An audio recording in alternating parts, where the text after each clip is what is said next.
దెబ్బతిన్న పులి నుంచి వచ్చే శ్వాస గర్జన కన్నా భయంకరంగా ఉంటుంది. ఇది 2018లో వచ్చిన 'కేజీఎఫ్ చాప్టర్ 1' సినిమాలోని డైలాగ్. ఈ డైలాగ్ సినిమా ప్రేక్షకులకు బాగా ఎక్కింది. కానీ అంతకు 15 ఏళ్ల క్రితమే, అంటే నేటికి సరిగ్గా 21 ఏళ్ల క్రితమే ఈ డైలాగ్ను అచ్చుగుద్దినట్టుగా కళ్ల ముందు ప్రాక్టికల్గా చూపించాడు ఓ వ్యక్తి. కేజీఎఫ్ సినిమాలో సిక్స్ ప్యాక్ బాడీ, భారీ శరీరం, గడ్డం, భారీ ఎయిర్తో చూడగానే ఫుల్ మాస్గా, రఫ్ లుక్తో కనిపిస్తూ రాకీ బాయ్గా యశ్ విలన్లను ఊచకోత కోసిన విధానం మనం వెండితెరపై చూసి మురిశాం. కానీ 2 దశాబ్దాల క్రితం కేవలం 5 అడుగుల ఎత్తు, ఓ పొట్టివాడు, సాధారణ శరీరం కలిగిన ఓ వ్యక్తి ప్రపంచంలోనే అరివీర భయంకరులుగా పేరున్న ప్రత్యర్థులను ఊచకోత కోశాడు. దెబ్బతిన్న పులి వేటాడినట్టుగా ఒక్కొక్కరిని వేటాడాడు. అప్పటికే తానంటే వారికున్న భయాన్ని ఇంకాస్త పెంచి దానిని ప్రత్యర్థులకు పీడకలగా మార్చాడు. మళ్ళీ తనతో పోటీ అంటేనే వెన్నులో వణుకు పుట్టేలా చేశాడు. అతడెవరో కాదు, మన భారత క్రికెట్ దేవుడు సచిన్ రమేష్ టెండూల్కర్. సచిన్ భయంకర విధ్వంసానికి బలైంది ఎవరో కాదు, ప్రపంచంలోనే అత్యంత బలమైన జట్టుగా పేరుగాంచిన ఆస్ట్రేలియా జట్టు. 100 కాదు, 200 కాదు, ఏకంగా ఒకే మ్యాచ్లో 301 పరుగుల అజేయ స్కోర్తో కంగారులను వారి గడ్డపైనే ఊచకోత కోశాడు మాస్టర్ బ్లాస్టర్ సచిన్ టెండూల్కర్. అప్పటి కాలంలో బలమైన బౌలింగ్ యూనిట్గా పేరున్న ఆసీస్ జట్టు సచిన్ ముందు తేలిపోయింది. Brett Lee, Jason Gillespie, Nathan Bracken, Stuart MacGill, ఇలా ఆసీస్ జట్టులో ఏ ఒక్కరిని వదిలిపెట్టలేదు సచిన్. వచ్చిన బౌలర్ను వచ్చినట్టుగానే ఉతికి ఆరేశాడు. దీంతో రోజుల పాటు శ్రమించిన ఒక్కరు కూడా సచిన్ను అవుట్ చేయలేకపోయారు. తన అద్భుత బ్యాటింగ్తో సచిన్ బోర్డర్ గవాస్కర్ ట్రోఫీ భారత్ చేజారిపోకుండా కాపాడాడు. అలాగే పలు ప్రపంచ రికార్డులను సైతం బద్దలు కొట్టాడు. నిజానికి ఈ మ్యాచ్కు ముందు సచిన్ అసలు ఫామ్లోనే లేడు. కానీ భారత్ నుంచి సిరీస్ చేజారిపోకుండా కాపాడడానికే అన్నట్టుగా దెబ్బతిన్న పులిలా విరుచుకుపడ్డ మాస్టర్ సిరీస్ గెలవాలనే కంగారుల కోరికపై నీళ్లు చల్లాడు. సచిన్ విశ్వరూపంతో చరిత్రలో చిరస్థాయిగా నిలిచిపోయిన ఆ మ్యాచ్ ఎప్పుడు జరిగింది, ఎక్కడ జరిగింది, ఎలా జరిగింది అనే పూర్తి వివరాల గురించి ఇప్పుడు మాట్లాడుకుందాం. అంతకన్నా ముందు మన వీడియోకు జస్ట్ ఒక లైక్ చేసి నన్ను ఎంకరేజ్ చేయండి ప్లీజ్. ఇక లేట్ చేయకుండా వీడియోలోకి వెళ్ళిపోదాం. అది 2003వ సంవత్సరం చివరి నెల, అంటే ఆ ఏడాది డిసెంబర్. 2004 జనవరిలో ఆస్ట్రేలియాలో పర్యటించడానికి భారత జట్టు అక్కడికి వెళ్ళింది. 2 జట్లు బోర్డర్ గవాస్కర్ ట్రోఫీలో భాగంగా 4 మ్యాచ్ల టెస్టు సిరీస్లో పోటీ పడ్డాయి. భారత జట్టుకు సౌరవ్ గంగూలీ కెప్టెన్ కాగా ఆస్ట్రేలియాకు స్టీవ్ వా కెప్టెన్.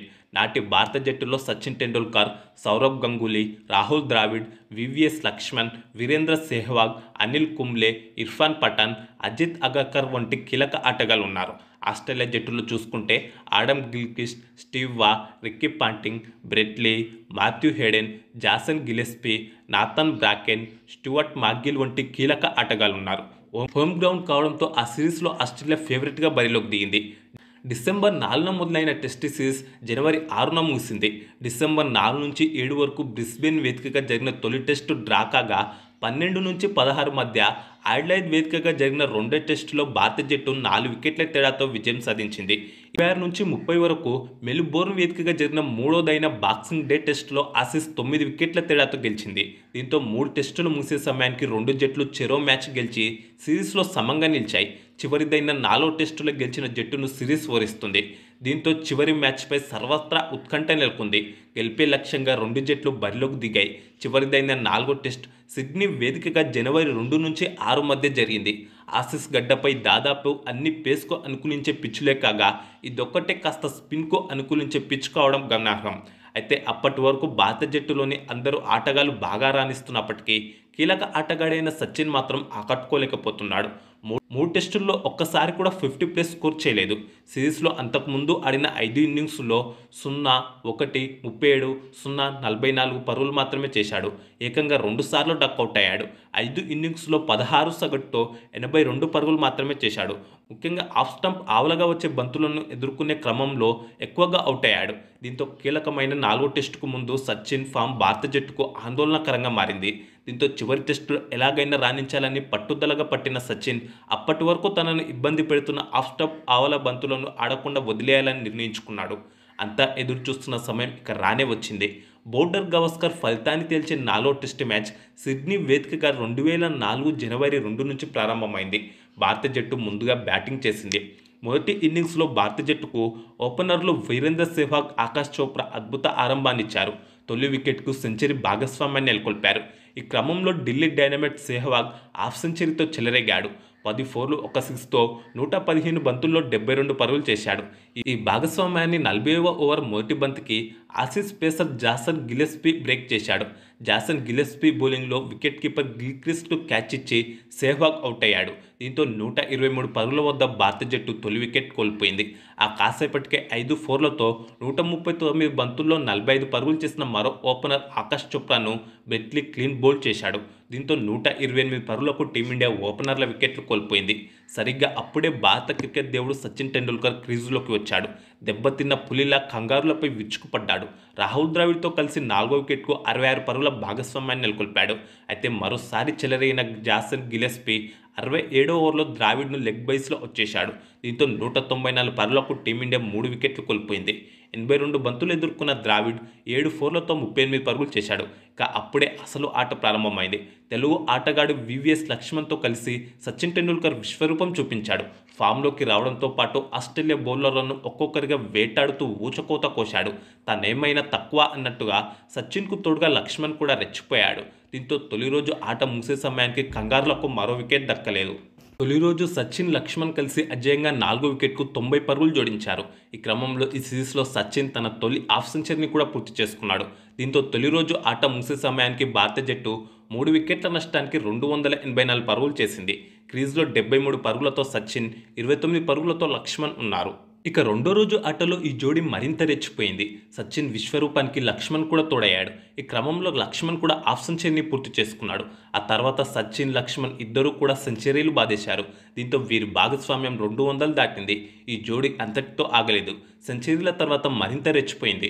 కంగారు బౌలర్లందరినీ ఊచకోత కోసింది. అప్పటి వరకు ఉన్న పరుగుల వెలతిని సచిన్ ఈ ఒక్క మ్యాచ్లోనే తీర్చుకున్నాడు. ఆస్ట్రేలియా బౌలర్లను ఉతికి ఆరేశాడు. చూస్తుండగానే ఇద్దరు 150 పరుగుల చొప్పున కూడా పూర్తి చేసుకున్నారు. వీరి భాగస్వామ్యం కూడా ఏకంగా 350 పరుగులు దాటింది. సచిన్, లక్ష్మణ్ను అవుట్ చేయలేక ఆస్ట్రేలియన్లు బిత్తర చూపులు చూశారు. ముఖ్యంగా సచిన్ దెబ్బకు కంగారులకు పట్టపగలే చుక్కలు కనిపించాయి. దెబ్బతిన్న పులి నుంచి వచ్చే శ్వాస ఎంత భయంకరంగా ఉంటుందో అంతకంటే ఎక్కువగా సచిన్ విరుచుకుపడ్డాడు. ఇద్దరు కూడా డబుల్ సెంచరీల వైపు దూసుకెళ్తున్నారు. నెట్ స్కోర్ 500 దాటిపోయింది. రెండో రోజు ఆటలో తొలి 2 సెషన్లు సచిన్, లక్ష్మణ్ కంగారులను ఓ ఆట ఆడుకున్నారు. ఎట్టకేలకు ఈ భాగస్వామ్యాన్ని 165వ ఓవర్లో జాసన్ గిల్లెస్పీ విడదీశాడు. 30 4లతో 298 బంతుల్లో 178 పరుగులు చేసిన లక్ష్మణ్ క్లీన్ బౌల్డ్ అయ్యాడు. దీంతో 547 పరుగుల వద్ద భారత జట్టు 4వ వికెట్ కోల్పోయింది. లక్ష్మణ్ 403 నిమిషాల పాటు క్రీజ్లో కొనసాగాడు. సచిన్, లక్ష్మణ్ ఇద్దరు కలిసి ఏకంగా 99.3 ఓవర్ల పాటు బ్యాటింగ్ చేసి 353 పరుగుల భారీ భాగస్వామ్యాన్ని నెలకొల్పారు. ఈ క్రమంలో సచిన్, లక్ష్మణ్ కలిసి ప్రపంచ రికార్డు బద్దలు కొట్టారు.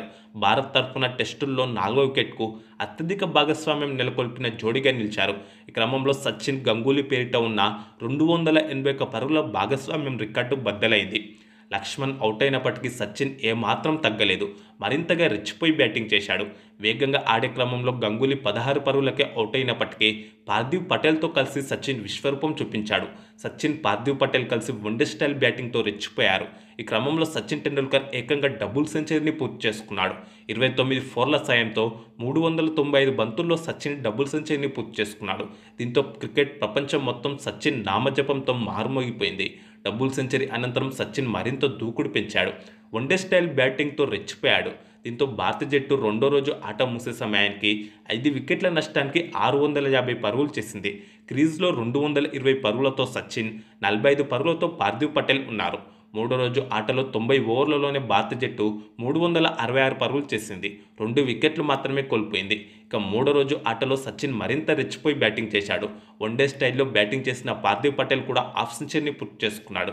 సచిన్, పార్థివ్ కలిసి 6వ వికెట్కు సెంచరీ భాగస్వామ్యాన్ని నెలకొల్పారు. అయితే 11 4లతో 50 బంతుల్లోనే 62 పరుగులు చేసిన పార్థివ్ పటేల్ను 182వ ఓవర్లో బ్రెట్లీ అవుట్ చేశాడు. దీంతో 671 పరుగుల వద్ద భారత్ 6వ వికెట్ కోల్పోయింది. సచిన్, పార్థివ్ కలిసి 83 బంతుల్లోనే 101 పరుగులు జోడించారు. ఆ కాసేపటికే 2 పరుగులు చేసిన అజిత్ అగర్కర్ను బ్రెట్లీ కూడా అవుట్ చేశాడు. అయితే ఇర్ఫాన్ పఠాన్తో కలిసి భారత్ స్కోర్ను సచిన్ 700 దాటించాడు. భారత్ స్కోర్ 7 వికెట్ల నష్టానికి 705 పరుగుల వద్ద ఉండగా డిక్లేర్ చేశారు. మొదటి ఇన్నింగ్స్లో భారత జట్టు మొత్తంగా 183.3 ఓవర్ల పాటు బ్యాటింగ్ చేసింది. 33 ఫోర్లతో 436 బంతుల్లో 241 పరుగులు చేసిన సచిన్ టెండూల్కర్ అజేయంగా నిలిచాడు. ఏకంగా 613 నిమిషాల పాటు సచిన్ బ్యాటింగ్ చేశాడు. డబుల్ సెంచరీ అనంతరం ఎదుర్కొన్న 41 బంతుల్లోనే సచిన్ 41 పరుగులు చేశాడు. సచిన్ ఈ విధ్వంసకర ఇన్నింగ్స్ కంగారులకు ఓ పీడకలలా మారిపోయింది. నేటికి 21 ఏళ్లు గడిచినప్పటికీ సచిన్ ఆడిన ఈ అద్భుత ఇన్నింగ్స్ చరిత్ర పుటల్లో నిలిచిపోయింది. 13 పరుగులు చేసిన ఇర్ఫాన్ పఠాన్ కూడా నాటౌట్గా ఉన్నాడు. ఆసీస్ బౌలర్లలో బ్రెట్లీ 4, జాసన్ గిల్లెస్పీ 3 వికెట్లు తీశారు. అనంతరం తమ తొలి ఇన్నింగ్స్లో ఆస్ట్రేలియా జట్టు 474 పరుగులు చేసింది. ఆసీస్ బ్యాటర్లలో opener Justin Langer, middle order batter Simon Katich సెంచరీలతో చెలరేగారు. మాథ్యూ హెడెన్ హాఫ్ సెంచరీ చేశాడు. భారత బౌలర్లలో స్పిన్నర్ అనిల్ కుంబ్లే 8 వికెట్లతో విశ్వరూపం చూపించాడు. ఇర్ఫాన్ పఠాన్ 2 వికెట్లు తీశాడు. దీంతో తొలి ఇన్నింగ్స్లో భారత జట్టుకు ఏకంగా 231 పరుగుల భారీ ఆధిక్యం లభించింది. భారీ ఆధిక్యంతో రెండో ఇన్నింగ్స్లో బ్యాటింగ్ ప్రారంభించిన టీమిండియా వన్డే స్టైల్లో రెచ్చిపోయింది. 43.2 ఓవర్లలోనే 2 వికెట్ల నష్టానికి 211 పరుగులు చేసి స్కోర్ను మరోసారి డిక్లేర్ చేసింది. తొలి ఇన్నింగ్స్లో లభించిన 231 పరుగుల ఆధిక్యాన్ని కలుపుకొని ఆస్ట్రేలియా ముందు భారత జట్టు ఏకంగా 443 పరుగుల కుండంత లక్ష్యాన్ని ఉంచింది. ఓపెనర్ సెహ్వాగ్ 8 ఫోర్లతో 50 బంతుల్లోనే 47 పరుగులు చేశాడు. మరో ఓపెనర్ ఆకాష్ చోప్రా 2 పరుగులే చేశాడు.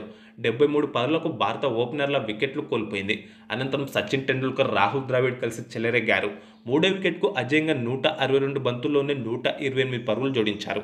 ఈ క్రమంలో ఇద్దరు హాఫ్ సెంచరీలతో చెలరేగారు. 11 ఫోర్లు 1 సిక్స్తో 114 బంతుల్లో 91 పరుగులు చేసిన ద్రావిడ్, 5 ఫోర్లతో 89 బంతుల్లో 60 పరుగులు చేసిన సచిన్ నాటౌట్గా నిలిచారు. ఈ మ్యాచ్ మొదటి ఇన్నింగ్స్లో 241 పరుగులు చేసిన సచిన్ నాటౌట్గా నిలిచిన సంగతి తెలిసిందే. సెకండ్ ఇన్నింగ్స్లోనూ నాటౌట్గా నిలిచాడు. మొత్తంగా ఈ మ్యాచ్ 2 ఇన్నింగ్స్లో కలిపి 525 బంతులు ఎదుర్కొన్న సచిన్ టెండూల్కర్ 38 ఫోర్లతో ఏకంగా 301 పరుగులు చేసి అజేయంగా నిలిచాడు. ఈ మ్యాచ్లో చేసిన రన్స్ ద్వారా సచిన్ తన అంతర్జాతీయ టెస్ట్ కెరీర్లో 9000 పరుగులను పూర్తి చేసుకున్నాడు. దీంతో అంతర్జాతీయ టెస్ట్ క్రికెట్లో వేగంగా 9000 పరుగులు చేసిన బ్యాటర్గా సచిన్ ప్రపంచ రికార్డు నెలకొల్పాడు. ఇందుకు సచిన్ 179 ఇన్నింగ్స్లు తీసుకున్నాడు. ఈ క్రమంలో అంతకుముందు 192 ఇన్నింగ్స్లో ఈ మార్క్ అందుకున్న భారత మాజీ ఆటగాడు సునీల్ గవాస్కర్ రికార్డును సచిన్ బద్దలు కొట్టాడు. మొత్తంగా స్పిన్కు సహకరించే సిడ్నీ పిచ్పై సచిన్తో సహా భారత జట్టు అంత అద్భుతంగా ఆడింది.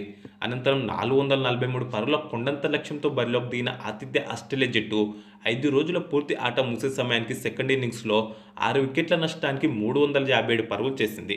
ఆసీస్ బ్యాటర్లలో captain Steve Waugh 80, Simon Katich 77 పరుగులతో రాణించారు.